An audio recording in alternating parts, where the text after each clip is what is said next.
కేసీఆర్ గారు హిమాలయ పర్వతం అంత ఎత్తు లాంటి పర్సనాలిటీ ఆయనది. ఆయనను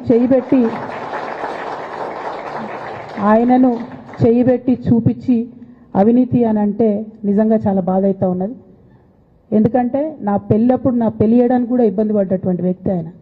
రాజకీయాలలో 40-50 ఏళ్ళు ఉంటే కూడా ఆస్తులు సంపాదించుకోలే కేసీఆర్ గారు. అనేక మంది అలా మాట్లాడుతుంటారు, చాలా మాటలు మాట్లాడుతుంటారు. కానీ నాకు తెలుసు, నేను దగ్గరుండి ఆర్థిక పరిస్థితి చూసిన కాబట్టి ఎన్నడూ ఆయనకు ఆశ లేదు. అటువంటి మనిషిని పట్టుకొని సిబిఐ ఎంక్వైరీ చేస్తాం, ఇదేస్తాం, అదేస్తాం. ఎవరు కారణం దీనికి అంతటికి?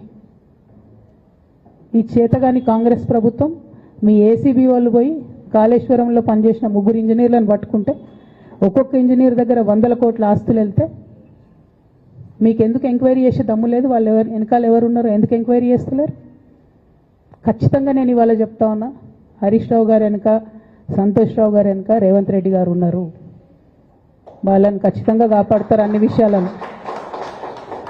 వాళ్ళని ఏమనరు, వాళ్ళ గురించి ఏం మాట్లాడరు. బాణం ఎంతసేపు కేసీఆర్ గారి మీద ఉంటుంది. కేసీఆర్ గారిని మాట్లాడాలి, కేసీఆర్ గారిని బదనాం చేయాలి. కానీ దగ్గరుండి ఈ అవినీతి అనకొండలు బీఆర్ఎస్ పార్టీని ఏదైతే డిస్టర్బ్ చేసిండ్రో వాళ్ళని మాత్రం ఏమనరు. ఈ ఇంటర్నల్ అండర్స్టాండింగ్ అనేది ఎక్స్పోజ్ కావాలి. రేపటి నుంచి నేను ఛాలెంజ్ చేసి చెప్తున్నా కదా, రేపటి నుంచి ఏం మాట్లాడతారు తెలుసా? ఈ మొత్తం బ్యాచ్లన్నిటికీ సోషల్ మీడియా బ్యాచ్లు ఉన్నాయి. వీళ్ళందరికీ బాగా చాలా చాలా బ్యాచ్లు ఉన్నాయి. వాళ్ళంతా రేపటి నుంచి ఏమంటారు? నన్ను ఒకళ్ళు బీజేపీ ఆపరేట్ చేస్తుందంటారు, ఒకళ్ళు కాంగ్రెస్ ఆపరేట్ చేస్తుందంటారు, ఒకళ్ళు రేవంత్ రెడ్డి చెప్తే మాట్లాడుతుందంటారు, ఇంకోళ్ళు బండి సంజయ్ చెప్తే మాట్లాడుతుందంటారు.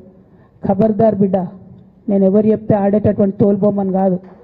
నాది నాది నాది నాది కేసీఆర్ బ్లడ్, నాకు తెలంగాణ బ్లడ్. ఇండిపెండెంట్గా నేను అనుకున్న విషయాన్ని చెప్తున్నాను. దానికి పొలిటికల్గా ఇబ్బంది అయినా, కష్టమైనా, నష్టమైనా నేనే భరిస్తా.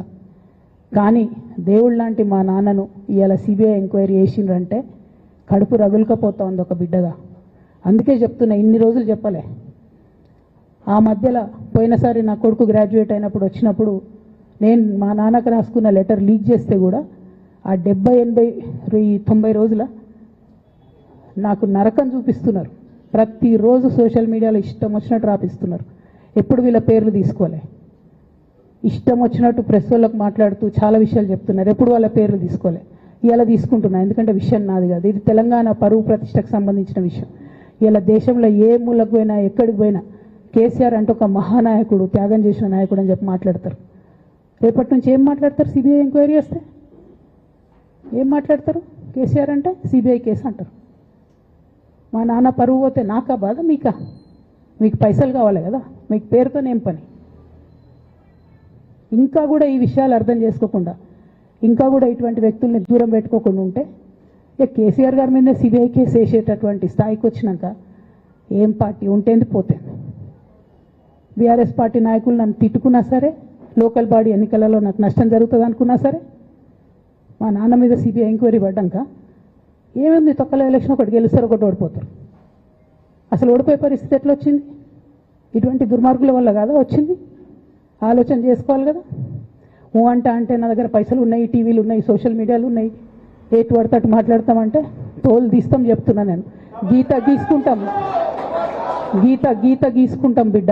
మీరు ఒక్క కమెంట్ పెడితే మేము 10 చేస్తాం. ఏది పడితే అది మాట్లాడచ్చు సోషల్ మీడియాలో అనుకుంటూ చూసుకుంటూ ఊరుకుంటున్నా.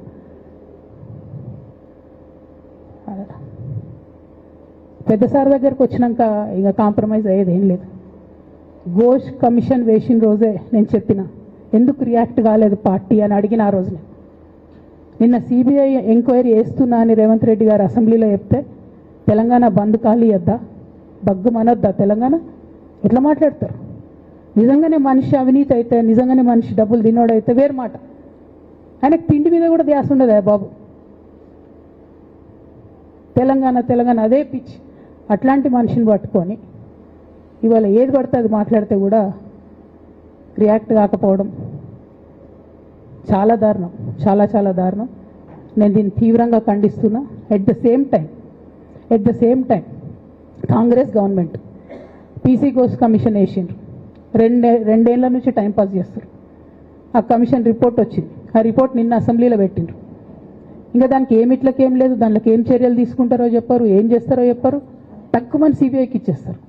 అంటే ఇది ప్రీ ప్లాన్డ్ ప్రీ మెడిటేటెడ్, ఖచ్చితంగా కేసీఆర్ గారి ప్రతిష్ట దెబ్బతీయాలనేటటువంటి ప్రీ మెడిటేటెడ్ అటాక్ తప్పితే ఇంకోటి కాదు. ఇన్ని ఏజెన్సీస్ ఉన్నాయి రాష్ట్ర ప్రభుత్వంలో. మీ ఏసీబీకే దొరికింది కదా ఇదే కాళేశ్వరంలో అవినీతి తిమంగళాలు. ఏమైంది అది? ఏమైంది ఆ రిపోర్ట్? ఏమైంది? వాళ్ళ మీద చర్యలు ఏమైనాయి? దాని కంక్లూజన్ ఏంది? ఒక్క చిన్న ఎంక్వైరీ కూడా ఇప్పటివరకు కంక్లూడ్ చేయలేదు కాంగ్రెస్ గవర్నమెంట్. ప్రచారం ఎక్కువ, పని తక్కువ. ఎప్పుడైనా మీ తప్పిదాలు బయటపడుతున్నాయి అనుకుంటే, ఎప్పుడన్నా ప్రజలు తిరగబడతారు అనుకుంటే వెంటనే ఒక రిపోర్ట్ వేయాలి, వెంటనే కేసీఆర్ మీద ఒక ఆరోపణ చేయాలి. ఇప్పటికి కూడా రేవంత్ రెడ్డి గారికి కేసీఆర్ గారి పేరు చెప్పుకోకపోతే ఆయన ఫోటో కూడా పేపర్లో వేరేమని భయం పాపం. అందుకని ఆయన రోజు పొద్దుగాలేస్తే కేసీఆర్ని తిట్టుడే తప్పితే ఇంతవరకు కూడా వేరే ఆలోచన చేయడం లేదు. మేము డిమాండ్ చేస్తూ ఉన్నాం కాంగ్రెస్ ప్రభుత్వాన్ని, మీరు బట్టగాల్చి మీదేసినట్టు ఆరోపణలు వేయడం కాదు, మీకు దమ్ము ధైర్యం ఉంటే నేను పేర్లు కూడా చెప్పిన, చూడండి ఎక్కడి వరకు పోతారో చూస్తాం. మీకు అండర్స్టాండింగ్